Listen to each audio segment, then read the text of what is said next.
Hey everyone, welcome to the Track Limits podcast. I'm your host Swish with my co-host Mikey.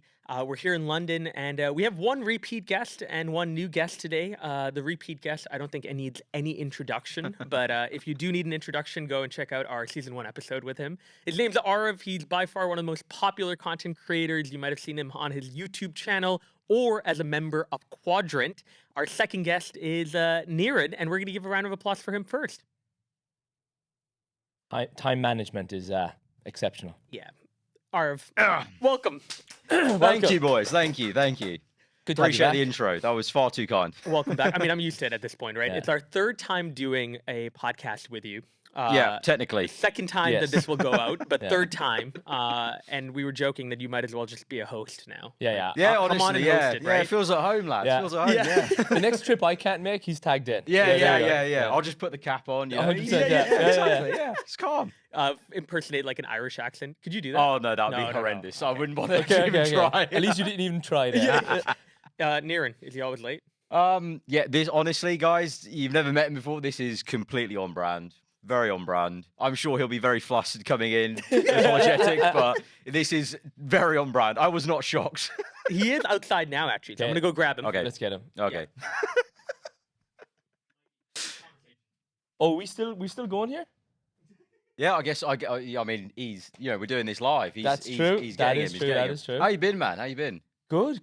I'm asking the questions. Yeah, no, I like this. We've been good. We've been busy. We've been here now for a couple of days. Yeah. Got like a lot of interviews in so far. Yeah, a lot of cool people that I won't spoil it, but a lot of cool guests. Yeah. Yeah. And we got to do some go-karting together as well. Yes, that was fun. That was a lot fun. of F1 yeah. Drive was fun. Yeah, you had an interesting time, to say the least. I had an annoying time. Yeah. Let's say if you're not at the pace you really should be in the race, if you get stuck behind some slower people, it's very difficult to Yes. actually get back to where you want, race your mates who are... Yeah, we were looking for you, I and it was was looking like, for you guys. I was like, oh. it was like, see you later. It honestly felt like Monaco. That's how the drivers must feel when they're in Monaco and they've had to pit again or Yeah. something like that and they're out of position and you just can't make that pass, or, when you do make the pass, someone just lunges you back, because that's exactly what was happening. Fair, very fair. Before these guys come back in, how has been your off-season, or are you even getting an off-season? Yeah, it's been good. No, off-season honestly has definitely been very much needed. I feel like last year was a whirlwind, like so much like travel, way more traveling than actually I thought I was going to be doing. Yeah. That's a good thing, though. Yeah, it was a good thing. Yeah. Did the Miami Grand Prix, amazing Yeah. Grand Prix, obviously to be out seeing Lando's first win. Your content was pretty cool from those days. Yeah, Like, that it was pretty good. sweet. That was Yeah. sick. I mean, the content made itself basically just with that moment. But yeah, Yeah. Silverstone, Vegas, Qatar was probably the most traveling I've done in a year. So I think the off season was very much needed. Kind of a weird one now because usually Feb this month would be like Christmas for F1 fans, right? With the F1 car launches. True. But now with this one event, it's like we're just all like You're waiting? Yeah, waiting, twiddling Are our you- thumbs. Oh. I think we got a surprise guest. Yo, sorry. Sticky one there. Welcome. Hello, brother. How are you doing? Yes, yeah, I'm. Come on in. Hello, boss. All right, man. Yeah, yo, what's your name? Heavy, great to meet you, man. How's it going, lad? Yeah, good. Nothing to see here, guys. Don't worry about it. All under control. All under control. Won't lie, this is a first for us. So Yeah. Yep. I will say, mate, you actually did make it pretty quick, No. though. We were expecting yeah. like You weren't 4:45. kidding. 25 Yeah, minutes. Yeah. I was Yeah. like, no, I can do this. I believe. Yeah. As soon as you were like, Yeah. because I thought it was round here. As soon as you were like, oh, it's Hoxton Hoxton, Station. I'm like, actually, cool. yeah. I'm in. There we go. Yeah. Sorry, I love boxed it. now, I love my it. bad. Well, because we Believe were that. under the impression of if he says 20 minutes, it's probably going to be 40. Yeah, So you did yeah. good. That's You did- usually that's me usually as well. me. Yeah, I was yeah. like, oh, that's God. usually me. Yeah, when I Yeah. say 20, yeah. We're going to go like this. Oh, yeah. I don't know if I can now, man. I'm struggling. All right. Well, I mean, I gave an intro. I wanted to, do one more because I want you to hear how brilliant this is going to be, Niran. So I've already given ours intro. I'm not going to do it again. But you're someone who we have actually followed for quite a bit of time as well. We've heard such great things about you from Aarav, an amazing content creator. By the way, I've really enjoyed the Last Lap podcast when you were doing it. I thought that was really cool. I know obviously there's a lot of content you make through Quadrant, but I thought the Last Lap was brilliant. So we're super amped for you to be here. Thank you for coming on. Well, thank you for having me. Honestly, I know I've turned up 20 minutes late, half an hour late, but I genuinely do appreciate it massively. And I think it's cool because you guys used to live together. Yeah. Yeah. Have you guys done a 4 podcast years? together? Like No, together? we've done I did last lap actually once with you. Yeah. You did last lap. Yeah. Um, Italian Grand it wasn't the best Grand Prix to do a Oh, lap. I'm going to be so unbelievably honest. Yeah, that might have been the worst time podcast in all human history. Like we started it just as Charles Leclerc started to bottle the 2022 Oh yeah, championship. yeah. So I think was France one of our first Oh, races? that's the one no, where Belgium. he went off. Yes, he was he ahead went and then off he went in off. France. He did. It was Yeah. in France, and he was Yeah. leading as well. Yeah, so Wait, it was Belgium. just That after wasn't that. Belgium. That Yeah, no, we started for Belgium, but Was like that the France, year where they delayed it for rain or no? Because that would have been awful. No, it wasn't that Okay, year. okay. That would have been a Bad. disaster. Yeah. And George Russell's on the podium. Yeah. Because of qualifying. Yeah, literally. Yeah. And then ended it at the end of 2023, and then obviously 2024 was a banger of a season. So. yeah. Yeah. Unfortunate timing. Unfortunate. Yeah. But Yeah. we've heard Arav's like kind of not childhood story. I mean, that sounded weird, but like I guess your coming up story. But like Niran, I'm curious about your coming up story and also how you got into F1. Like, how did you get into this? Oh man, I'm gonna be honest. I was into F1 from like 6. Yeah, I was Probably earlier than me. maybe. so. Like, I don't actually know why. None of my family liked it at all. Like, they did not care at all. Like, I was watching it in the living room. I used to like stand and like be proper into it. Like I'm bouncing in front of the TV, like there's cars going around or whatever. I just loved it from when I was a kid. They kind of forced my parents into liking it as well. But then, like YouTube wise, started it when I was about 15, something like that. So I was in year 10. Grades suffered. Mum was like, "No, you're not doing this stuff anymore." Am I allowed to swear on this podcast? Yeah. You're not doing this shit anymore. Managed to convince her to let me carry on doing it. And then, about FIFA night, I do football stuff. Yep. So like I was doing gaming stuff at the time. Soccer. Yeah. So, Canadian. Damn. Soccer. Yeah, no fairs. I was doing soccer stuff at the time, gaming. And FIFA 19 just started to do well. So yeah. Good. And when did you guys meet? Do you remember like the first impression? It was you kind of had? from Twitter, wasn't it, really? It was literally from was it? Twitter Yeah. initially. You know, back when it wasn't an absolute shithole. Jesus Christ. I don't think I would meet. I'm not going to meet anyone else. Bro, I like don't that use- through. Yeah. Yeah. I just tweet about Liverpool. Just man. get on and tweet, yeah. I think the last time I tweeted was about a month ago. Oh, I'll okay, just cool. come on for F1, Right. tweet, not even look, just Get it, like, and then yeah, dip. cool. Yeah. Yeah, I've just put a grenade on the timeline. yeah, Just did yeah. that. Yeah, I think it was, what was it, 2017? Yeah, probably. 2017? And then very met quick, for the first time in person. first time at terrible for the Silverstone, audio, because Yeah. basically I had a group of like F1 mates and we did like content together. Right. And we'd known Niran on like just mutually on Twitter for the entire time. Knew he liked F1, obviously, and we were like, oh, we're gonna go to Silverstone for the first time as mates. But let's get like a good group together. So Yeah. we basically just got mutuals in from like left, right, and centre. And Was one of that them 12 of us? Was that actually Yeah, a yeah. professional Oh, group of yeah, people? and for a lot of us, it was the first time we'd all met each other actually like at like literally a rest stop on the way to Silverstone was the first time we met each other. It was kind of mad. So after I like obviously just talking on Skype and stuff like that. Yeah. So that was very, very right. Jesus. Yeah, that was how old this is. Yeah. Holy crap. Yeah. Yeah, we're OGs. Yeah. Yeah. I love it. No Discord. Yeah. No. Yeah, wow. I wanted to talk to you about one of our favorite tools we use at Track Limits called Notion, which is the sponsor of today's episode. We use it every day for planning out social content ideas, guest notes, our social media calendar, and so much more. It's been a total game changer for our productivity.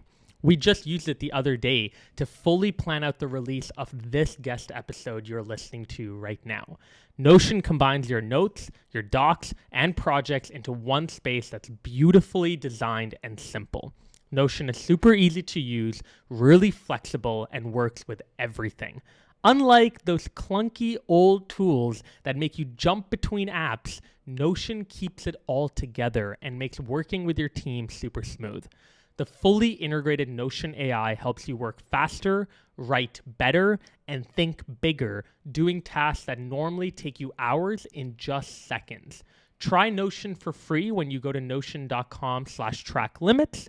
That's all lowercase letters, notion.com/tracklimits to try the powerful, easy to use Notion AI today. And when you use our link, you're supporting our show, notion.com/tracklimits.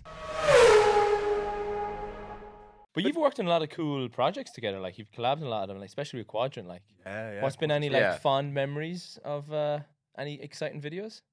I mean, most of the Quadrant stuff we've done has been pretty hilarious, pretty Yeah, funny. yeah. I mean, there was also some like chalk stuff we did with like Veloce, like before Quadrant, like Yeah. just like when we're all starting out on that esports team, just Yeah. kind of no one really knew what we're trying to do and just throwing ideas at I the think it wall. was the first collaborative stuff we'd ever done as well. Yeah, in that terms as of, well. like, big Like- video. Well, not big videos, but you know what I mean. Like, Yeah. there's like a Working group with of 4 someone. content creators and you're in a room Yeah, doing Coming things. together. or having the Yeah. concept of we've got a cameraman filming us. Yeah, We've got- facts. That was we've got- weird. It's Yeah. live Yeah, performance. Yeah, It's not a weird. stack of books. Yeah, it's Yeah. weird, like, it wasn't nothing like this. It was literally like before, like you said, stack of books or whatever. So yeah, there's been some mental times in terms of like Veloce or like Quadrant and stuff like that. But I suppose, probably the biggest things have been Quadrant. I suppose biggest thing you've been in would be the training like Lando one. Just went.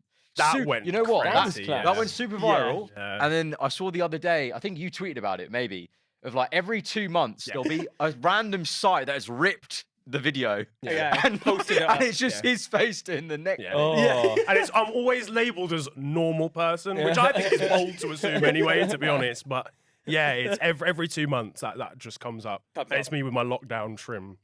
Nice, Fucking- nice. Was that like genuinely intense? Like Slapped. you were you were in they- pain maybe for a few days after, or Oh yeah. Yeah. They definitely took it a little bit easy on me for sure.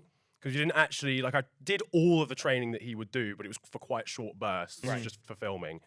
But my neck was in bits. It was actually really fun to do the exercise, but that was because I'd never done it and will never do it Yeah, again. yeah. If I had to do it every day, it would be horrific. Can you imagine the next day and you're like, no, yeah. Your whole body's just turned so, And then yeah. what, like content wise, so you were mainly doing FIFA. I would imagine would be the game, right? I'm terrible Yeah. at FIFA. Are you good at FIFA?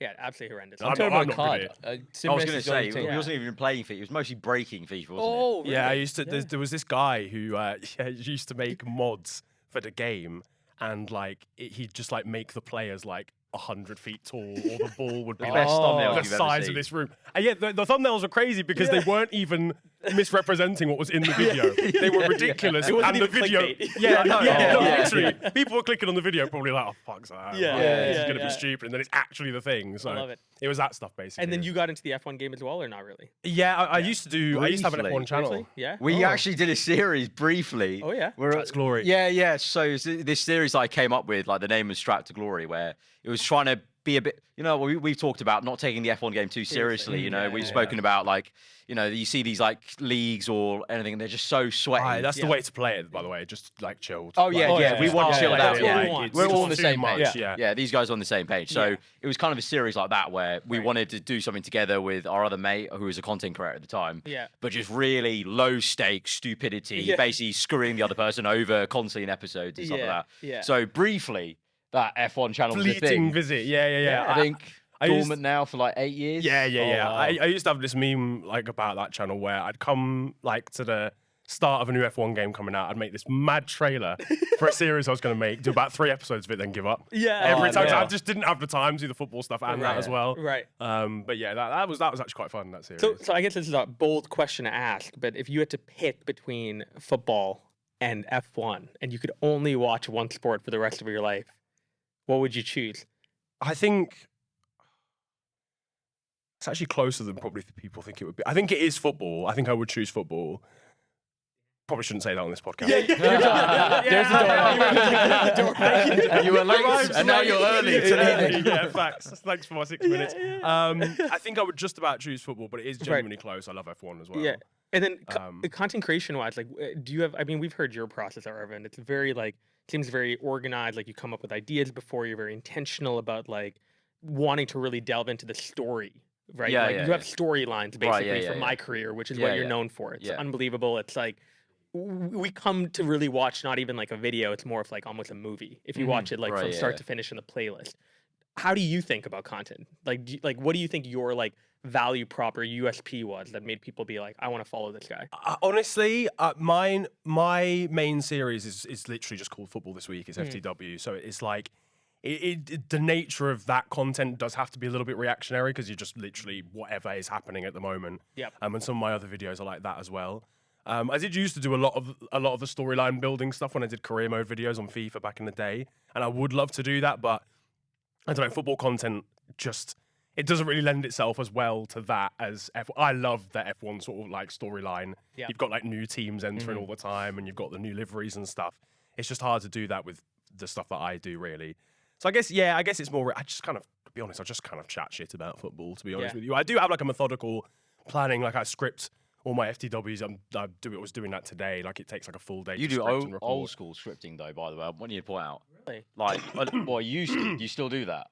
Not No, anymore, you not anymore. changed. Yeah. Oh, so when I used to live with him, he would have this notepad, and he would, Big I ass shit you A4. not, like literally scrawling, like this. He would watch in lockdown. I remember, like, because we were living together when lockdown hit, and then that football was delayed and it kicked off again. Obviously, big deal for him. Football coming back.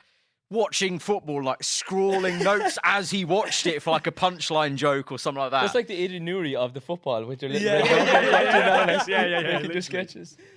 I did a journalism degree, so we Yeah. just used to write all okay, the time, okay. like Yeah. shorthand and stuff. So I just. Speaking of Adrian, by the way, that was a quote of the season 1. Do you remember that? Oh, Adrian the knew one he we had the came wind up with. tunnel in his head. Yeah. Oh, yeah, 'Cause yeah. They don't need Yeah. the wind tunnel budget because he's got a wind Yeah, tunnel. in his head. It just crunches the numbers. Yeah, out. exactly, That's it. exactly. I love it. And the Last Lap podcast, like, it started great. I mean, I was watching almost every episode you guys put out. Yeah. Why did it end? Honestly, it was so fun to do, genuinely, because it was like there wasn't really anything like that at the time. Like for F1, I guess it's dead now. I mean, it still isn't really. There isn't really in terms of that. It's definitely something that someone should do. Yeah. Like kind of have a set and watch Formula One like that. It was really fun when we do like the Japanese Grand Prix. I think I rocked up drunk after a night out for one of them Attaboy. because I was just like I was out and It's the too race late. started at 4, so I might as well just turn up still drunk and just carry on. It was just logistically a bit of an issue, and I did it with Tomo, obviously, great guy, amazing YouTuber, and like, but he lived already like an hour and a half away and was planning to That's move. a lot. That's a lot. And was planning to move further away with Yeah. his missus. It would be like a 5-hour round trip. Yeah. And he was just like, I can't do that. Because we'd have to go in and film, like obviously do the live stream for the race. And then sometimes we'd film the pod straight after, but sometimes we wouldn't have time. We'd have to come back the next day or something like that. Yep. So if he's dedicating 2 days of his week. That's a just whole to- weekend. That's- Not even Yeah, weekend. it's That's rough. a lot. It's a Sunday, No, Monday. Yeah, Yeah. that's a lot. It was Yeah. purely the logistics, and in my mind, I was like, I could try and get someone else to do, but he was so good at like kind of leading the line because again, he has like almost like a journalistic presenting Background. style and Nice. background Yeah, as well. yeah, Like he does yeah. stuff with Sky Sports and stuff. So I was just like, I don't really know who we'd get to do this who'd be as strong as him. Yep. So it just ended up being. I enjoyed like, the we'll just watch whack it. alongs too, actually, the live watch alongs. And I know you had like a ticker that would show like Yeah, the graphics and stuff Unbelievable are crazy production. because we Yeah. did The it with the graphics are fellas. really good, yeah. Yeah. We did it with the fellas, and they're sort of like meticulous when it comes to like how things look visually, and yeah, it was nuts. What do you think of the 24 races? The sprint races, adding more races, taking away races. Like, are you a fan? Are you not a fan? I am actually someone who doesn't mind sprint races as a concept Okay. because that's you're there for the race weekend anyway. The problem that I have in terms of more races is more like the effect that it has on the crews and personnel behind the scenes. Formula One wise, you got like fucking three back-to-back races Yeah. and flight. It's just Yep. crazy. It's never in a useful order. You're all over the place across It the was like world. weird Yeah. last year. We All got the time. 3 mid breaks. It was like weird Yeah, how it worked last out. year Yeah. had some weird. I think they've solved that now, but there Yeah. was that Yeah. weird one. after August, we had like October. We didn't have a race. It was for a 3 like a weeks. second. It was Summer almost break. like a second summer break. Yeah. Where it wasn't an official shutdown. Yeah. It was Yeah. really weird. Yeah. It's bizarre. So I think from that perspective, there needs to be some level of like, calm down. Let's Right. not have Yeah. like 30 races on the calendar because people are going to get divorced. Right. Because they're Yeah, not yeah, going to yeah. be able to see their You'll families. see Literally. crews doing like splitting shifts. You'll have to see like a crew comes out for. They'll have to do 2 crews. But Yeah, even But then Eventually you've got the it would cost have to cap. be that. But then you've got Yeah. the cost cap. Got Yeah. paid So they double can't the price. maybe yeah. and that's a hot topic. I think recently was I think one of our creator mates or in the F1 creator space was Blake, and he brought to light a very good point that I think has always been there in the background, but maybe not enough people talk about it. But the fact that the cost cap limits all the engineer salaries, barring the top 3 in the company, basically. Yeah. So it's like Massive they discrepancy. can't even get pay rises, and they're having more races added on. And it's just, I don't know, it's too much. They talk about having each Grand Prix as a Super Bowl, yeah. but if you have like 30 Super Bowls in the year, it's not going Yeah. to feel that it's It Super takes away Bowl-y. from- Yeah. It's just the bowl. It's at just that point, it's really. it's simply bowl. It's Yeah. just Yeah. I think the sweet spot was like back in like 2010, like 19 races. Yeah, under 20. Like 18, actually, 18. 18's like a sweet spot, I feel. Because like with the F1 game, you can do like a 16 race calendar. Yeah. I always feel like maybe we need 2 more races on that to like when I'm playing the game to feel like, oh, that's right. So I feel like in real life, 18's a really Big nice number. number. Like golf, 18 holes. Yeah. Exactly. Sometimes less is more, but I do like the idea of, because like we're worried now that, or I'm worried, and we're going to lose a lot of these heritage circuits, and they're adding more street circuits. I guess they want to appeal to the bigger audience, which sure, more money, more audience, but like I don't know. Like, do you agree with flipping the race circuit? So if you start, rotating. Yeah. I mean, it's already happened with Spa, isn't it? It's going to happen, isn't it? So it's kind of sad. It's going to take away It's from sad it, with it when it's heritage tracks. Like Belgium and Spa just is elite. It just is. I know we've had a few stinkers there kind of in the last like 5-10 years or whatever. But generally speaking, the drivers enjoy it and it is unique. There's nothing unique about, well, that's a lie. There's a couple of things unique about certain street tracks like Vegas, like Baku. But it's for more the like, most part, more like the location. It's Exactly. it's It's not even purely the the track location. itself. The tracks Yeah. themselves are very sort of Limited. Once you've done one, you've done the rest. Yeah. That's What about sad. like? I mean, we had a guest on who was mentioning it's guaranteed probably that we'll get to 25 races, because that's within the agreement. And then obviously the argument is we need to have a race in Africa. Like we need to have one race on that continent. If there was, however, a track that you could bring back, since you guys are both obviously longtime F1 fans, what track would that be? If you could take one race and bring it back. Even if you think it's a bit overhyped, AI is suddenly everywhere, from customer service to Formula Auto racing. If it's not in your industry yet, it's coming fast. But AI needs a lot of speed and computing power, so how do you compete without cost spinning out? Time to race to the next generation of the cloud, Oracle Cloud Infrastructure, or OCI. OCI is a blazing fast and secure platform for your infrastructure, database, application development, plus all your AI and machine learning workloads. OCI costs 50% less for compute and 80% less for networking. That's a lot of prize money. Thousands of businesses have already upgraded to OCI, including Vodafone, Thomson Reuters, and Suno AI. Right now, Oracle is offering to cut your current cloud bill in half if you move to OCI for new U.S. customers with minimum financial commitment. Offer ends May 31st. See if your company qualifies for the special offer at oracle.com/tracklimits. That's oracle.com/tracklimits.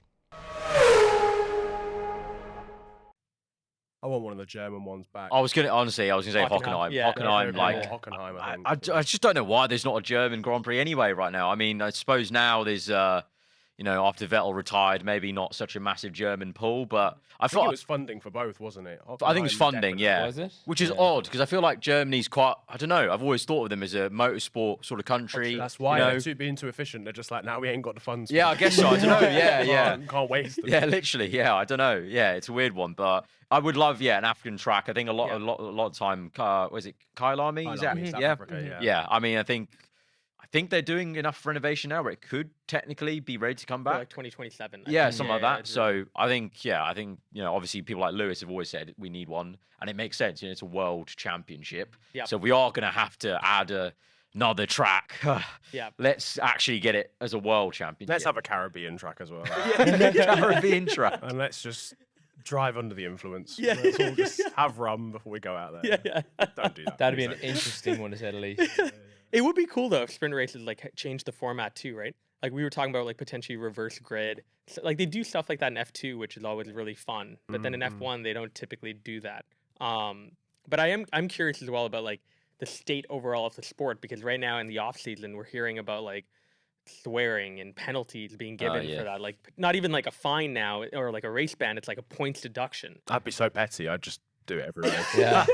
And then I'd make my own tally at the end of the season. Like, this is what I actually got. Yeah. But it is kind of disappointing as well if they do start pulling away those radio messages, because that gives you the insight. You can feel the emotion of the driver in those situations. So it's kind of getting somewhat nearly carried away. It's like, let the sport be a little bit more raw. Yeah. I think for me, team radio is probably one of the most unique things about Formula One. There's no other sport really where you get to like actually hear what the athletes are saying in the the whole moment. time. Yeah. The whole time. Yeah. You know. I just think F1 could do better. They can do it a better way. Like, surely they talk all about this technology sponsoring AWS, all this AI now as well. Surely you can develop AI to just do the job of someone of like, the radio comes in raw, it assesses it, bleeps out all the swear words, then broadcasts it within a 10-second period. They talk about using AI in all facets of our lives.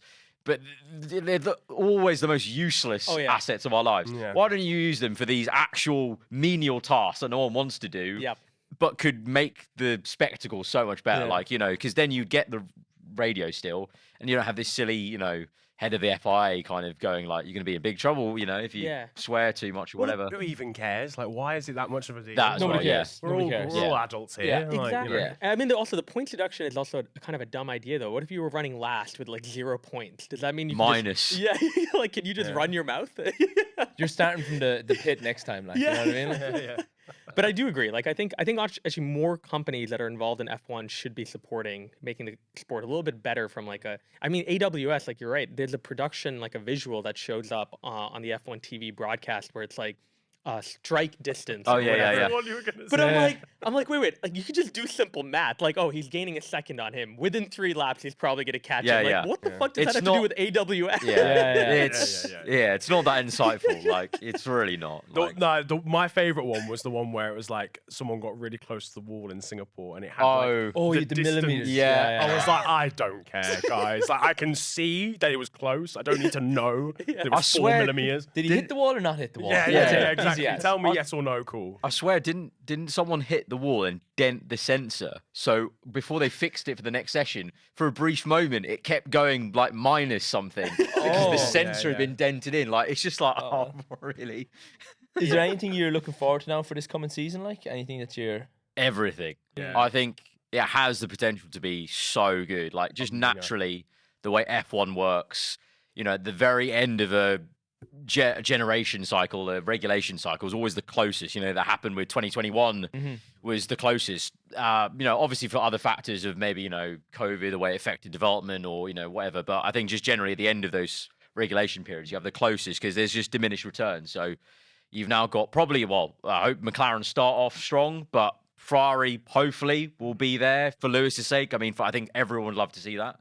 And then big question marks about Red Bull and, Mercedes, can they actually bounce back? They seem pretty confident, but they literally have every single year, it seems like. So being a Merc fan is just tragic. You come in being like, Toto's like, the car's going to be unbelievable, and then like 2 races in, there's like, we're still figuring it out. I'm sorry, we're figuring it out. Every pit stop's like 6 seconds long. On a good weekend, he's like, I don't know what happened, but hey, we got up to the ball. It's That's crazy. The worst part. Every time I'm like, oh, we're back. And like Toto would just come on like the audio or like the interview being like, we don't know why we were so fast. I'm like, are you kidding me? His head engineer must have been like, I'm going to get fired so bad. Like. Yeah. But it would be cool. I'm actually curious about 24 even too. When you guys were watching that season, I mean, you guys obviously like, Lando's part of Quadrant, a very, front running symbol of Quadrant, right? Like, and you guys have engaged and talked to him, I'm guessing, many, many times now. Even if you don't fully know his mental psyche, like, how was that, like, in terms of all that criticism being lobbied against him, being like, he's not ready for a title fight or all of that? Would you guys, like, disregard it and being like, no, that's just BS? Like, he's mentally ready to be a world champion, do you guys think? I think a lot of the criticism is just like so like outlandish, just like the usual X. It's mostly on X, like the usual like just baiting and stuff like that. Obviously, there's debates to be had about who's ready for what, but I think you got to look at it of like, well, from my perspective, it's like it's his first time even being in a title, and to be at the start of the season, they weren't even in the frame of it, so he kind of just stumbled into it. And so when you have a random stumble in, it's like you haven't even had time to prepare yourself psychologically for it, and it's the first time he did it. Whereas like Max had a couple of years before he had that 2021 moment, and I don't think people looked at it over with a microscope as much in those formative years when he was at Red Bull. When it was always those years where Red Bull would start so slow and then end the season strong. But no one was like under a microscope going like, oh, this and that and that. So I think in this day and age, it has been very intense sort of, criticism here and there. I can't speak on like his psyche or anything like that. I think we know He wouldn't be where he is if he didn't have the psyche of someone. Oh, yeah. able to like that's Yeah. That's what always makes me laugh when it comes to that. Like, there's always that criticism I think about Charles Leclerc as well. When Charles had his like sort of half run 2022, 22, yep. and it was like, oh, he's not gonna be ready for this. It's like, well, what do you mean? Like, he's literally a Formula One driver at the peak of his game. He's in a title fight. There will be an element of pressure because it's his first time in a championship battle for sure. And again, like you said, Max has had a couple of runs at that now. But you're just watching Formula One at home. So am I. Like, we're not qualified to be like judging someone's psyche when it comes to that sort of. I do think there was probably a couple of moments where you looked at last season and went, "That's why Max has won the championship." Yeah. Like Brazil, for example. But like the thing is, it's Max Verstappen. For all the criticism that he gets sometimes about like his on-track racing, like Mexico, for example, season that's just gone by. Yeah. Rough. I don't think anyone can deny that. But at the same time, like, he's fucking unbelievable. Like, he is just probably pound for pound the quickest driver in Formula One if you all put them in the same car. Yep. Like, it's going to be difficult going up against someone like that when it's your first championship battle. So, never really understood the criticism, to be honest with you, to the degree that it was. Yep. I think anyone that goes against Max is probably going to get that because more often than not, they're going to lose that battle, honestly. I think what was annoying for Lando was every interview was, how's the championship? How's the championship? Where do you feel championship? And you could just see he was emotionally like, next effing question. He was like, he didn't want to talk about it. He wanted to focus on individual races. Well, in all, I thought he had a great season. Season. Like, you know, beat Oscar. Yeah. I think media and F1 pushed it quite hard to be a championship fight. Yeah, but I mean, like, they might as well have started the season, McLaren, 6 races in. And that's a hard point tally to overcome whether you've got the best car on the grid for half the season or not. That is rough. So, and then I even think then, it was forced a little bit. I think the whole time, even from the outside, like, it seemed like McLaren, both drivers, they were deterred. They knew what their job was, and actually, the job for that season was for the team winning the constructors. You know, you can see. I think Lando even uploaded a vlog about winning the constructors. And, McLaren, celebrated. So, it was such a big celebration for them. You can see the emotion because it was such a big deal because it's been so long. I know very well because, all those years, Jenson Button, I'm a huge Button fan, still am. I don't really support anyone like that in F1 anymore. And the whole time, never saw McLaren anywhere near a constructors. So the fact they've done it, I think it's like that was the bigger prize last year. Maybe now it's like, okay, we've got that. We're the reigning Constructors champions. I've had a year going up against one of the best drivers ever in the sport. Took a lot of learning. And now it's like, okay, cool, go time. Let's go. Let's see what we can do from the running. So I think it's going to be very, very exciting. And I think he has a chance to maybe bat away some of the horrendous criticism. But there's always going to be criticism, I mean, you won't be an elite sport if there wasn't any. And what about driver lineups? Like, because we have some pretty exciting ones. It was actually funny. We were talking a few days ago. We were like, I almost felt like a year or two ago, the major criticism for F1 is that they weren't letting young talent come into the sport. Yeah. And now we have like everyone in the floodgates. You get a seat. You get a seat. You get a seat. So good. Right? So good, man. So good. It's great to see, but I'm like curious if you guys have any rookies that you're like super excited to see how they do, even if they're not in the best car. Like, you're just like amped to see them on the grid. I mean, Antonelli is the main one. Yeah. Obviously, because he is like seen as this wonder kid. Rightfully, he's amazing. But going straight into a Mercedes against George Russell is crazy. That is going to be hard. That's pressure. There's a lot of pressure. It's going to be pressure, but it's also not going to be, because I think a lot of people are like, he's 12. It's fine. Like, if he gets beaten by Russell, it's fine. Like, he's literally a child. Like, it's okay. But like, I think it would be more like if he's binning it every weekend. That's when it becomes. Yeah. He's just got to get through. And the first 6 races with some respect, some points on the board, and then build some confidence. No crash damage. Yeah. Try and keep it out of the barriers a little bit. Generally speaking, I'm excited to see him. Yeah, I mean, Antonelli's going to be a real wonder, but I think also drivers like Bortoleto who have got the pedigree or the CV, and we've not seen really much of him. Whereas like Behrman, for example, we've almost got Ori an insight because he had 3 auditions for the seat, and one of them was in a freaking Ferrari. So we know how capable he can be. But Bortoleto is a big unknown, and it's a bit of a different maybe pressure because he's got like that like actual CV of like having won F2 coming into the sport right away too. Yeah, most right away. F2 champions didn't come in right away. Yeah, Even yeah, Oscar yeah. had to wait like 1 yeah, year. right away. So Yeah, that's yeah, a bit yeah. of a difference. And he's coming into, let's be real, it's a difficult car, unfortunately, but that's also maybe a good way to come into the sport. Just in the back, do your business, go up against a very consistent man, Hulkenberg, you know, fan favorite. I If he mean, gets the better of Hulkenberg, then that's like a yeah, amazing because Hulk. Honestly, I think Last Hulk's season, Hulk was right on up there. fire, Like, like. honestly, Yeah. his that quality pace is I only deeped it ridiculous. really recently. Like, you know, the way he reinvigorated his career, kept in the frame of F1, was that super sub story in COVID times. And then he's just come back and he just turns up, does his job, and then there's no notes. There's no other comment. There's no controversy. There's no. He just comes up, does his Gets stuff. into Q3. Gets into Q3 and no explanation needed. Done. Yeah. He's a Like, guy that's never been late for his office job. Ever. yeah. Never, Or a podcast. he would be might I on say. time for a podcast. I'm not. It's Nico Hulkenberg. That is true. So, You could have walked into that one. yeah, fair. Well, late as well. I Imagine, still think the best one to look at is going to be Liam Lawson because he's been in AlphaTauri. true. So he's not a rookie. Yeah. But he's not a rookie. So he's been in that car. He challenged Yuki in how many races and bet Yuki, out-qualified Yuki.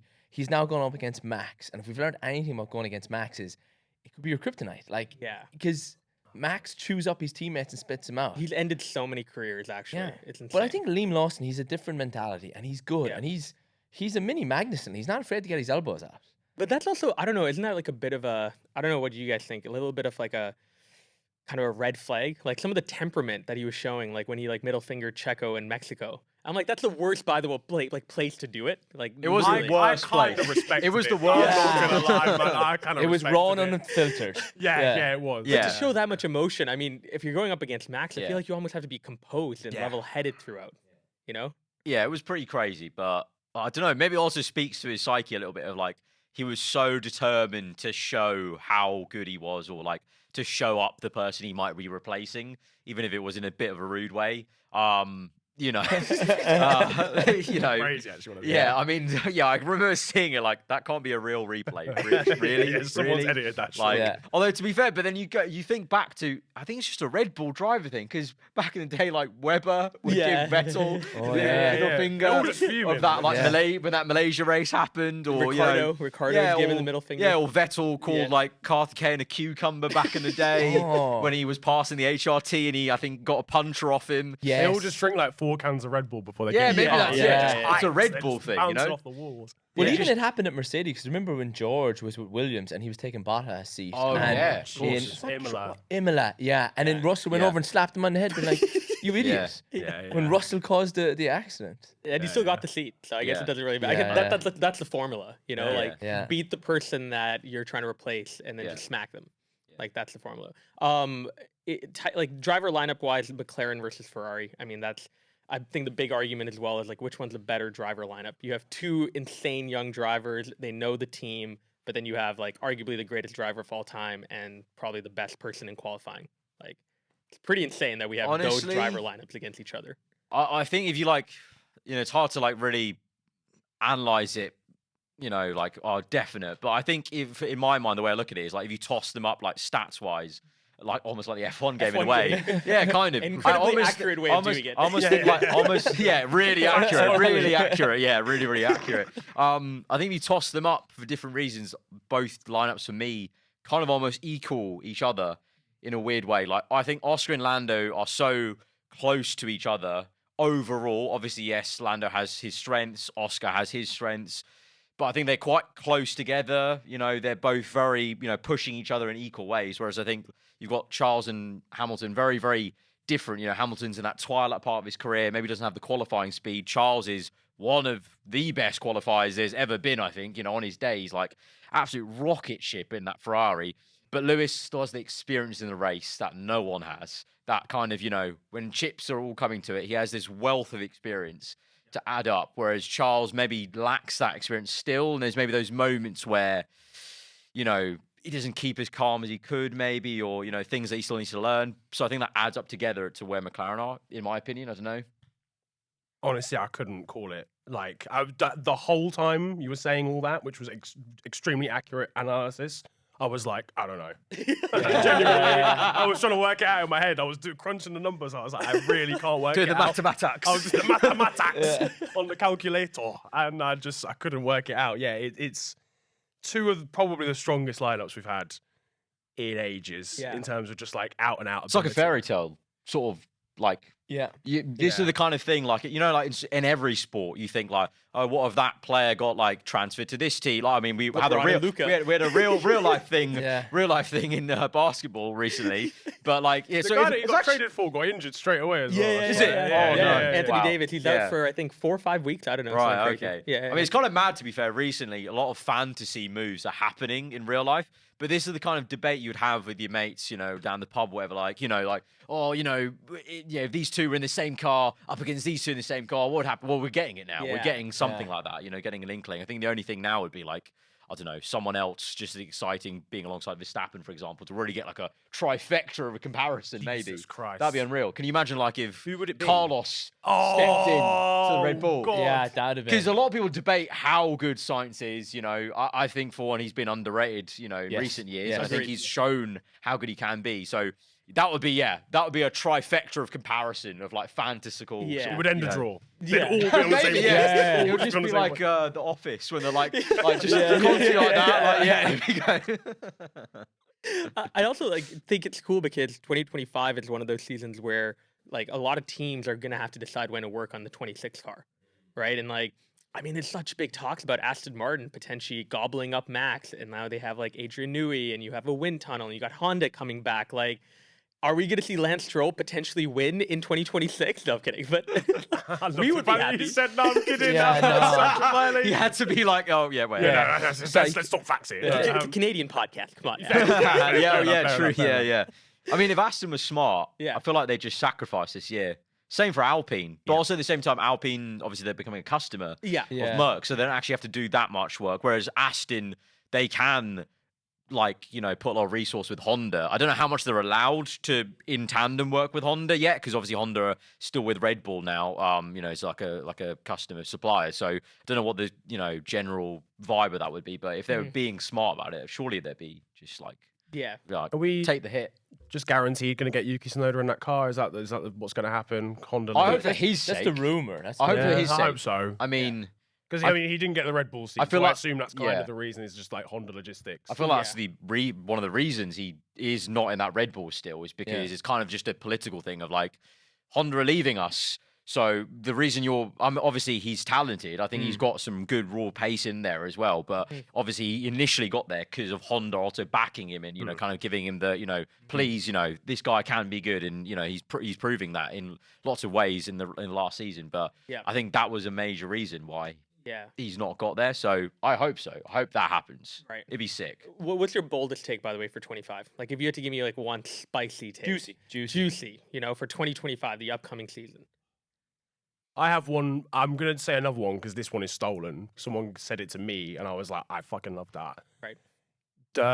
Some of the drivers are going to boycott at some point during the season because of how incompetent the FIA are. Like they're going to come up with some rule set or law or something, or the whole swearing scandal, or some other stuff is going to happen. The drivers could be like, we're not racing this weekend. I'm sorry. Because they have the what is it? The Grand Prix Drivers Grand Prix Association or whatever. Yeah. Okay, so that was your. George Russell will just tweet, "Fuck these guys," and just leave, and just log out. It's gonna be that, and it's also gonna be him in a photo posted up in a Adidas tracksuit. And what? Yeah. This track season. Yeah. George Russell diss track. One of the things I was a bit sad about, by the way, and I want to hear the other take, but one of the things I was sad about is that drama between George and Max happened at the very end of the season. But like, I think Liam Lawson talked about the dinner party where like they had the dinner and they purposely seated Max and George beside each other. Hilarious. That's unbelievable. That's like, that is unbelievable. That was so funny, by the way. Also, the cadence at which Russell said that stuff in the interview, like it was like typical like this guy's been so well trained. He knows, like, he definitely had debate society in his school. Oh, yeah. And he has done debates. He was a prefect. He was a prefect. Yeah, because like I was brought up in a similar kind of environment of there was a debate society, so I've listened to the cadence of it was just like he knew exactly when to pause, when to look, when to just time every single sentence he was Where saying. to add emotion. When to add emotion. Shaking his head a bit. It was perfect. It was like a choreographed speech. Do you reckon he practiced in the mirror the night before? I actually think, yeah. You know what? Okay, the second hot I take. don't have my second one. You don't yet, have a so second hot take. Yeah. I'm just gonna go so bold take, hot take. bold Okay, take. this is gonna be so wild, so wildly wrong. But if it happens, it's a 1 in 100 chance maybe. But if it happens, you heard it here first. All right, Antonelli's gonna win a race in the first 3 rounds. So he's going to be the youngest then. He's going to be the Youngest youngest. ever. Yes. Yeah, he'd be the youngest, that wouldn't he? Merc is gonna just randomly rock up, be quite quick, and then maybe round 2 or round 3, Antonelli unlocks something in that car, and he just shows how good he is, and he wins. Damn. That'd be pretty Or epic. not. Who knows? That'd be pretty great. Honestly, if that happens, we're gonna clip that right away. Like right away, we're gonna Million be like, views straight off the bat. Done. unbelievable. Well, thank you guys so much for coming Appreciate on. Genuinely really appreciate the support that, especially Aarav. I know you've been on the pod before. It's been great to get it. Niran, amazing to meet you. Your vibe is great, by the way. Thanks for having me, even though I was late. I'm sorry. No. But hopefully we can sim race at some point all together. I think that'd be great. Maybe FIFA, Yeah. I'm TK. I don't know what team you play as, but yeah. I'll just be Liverpool. I represent the boys. I'm a Liverpool fan. I played like Team Kazakhstan, or India. You know what I mean? Like international. Yeah, we'll do that. That's way better. Yeah. Shit teams.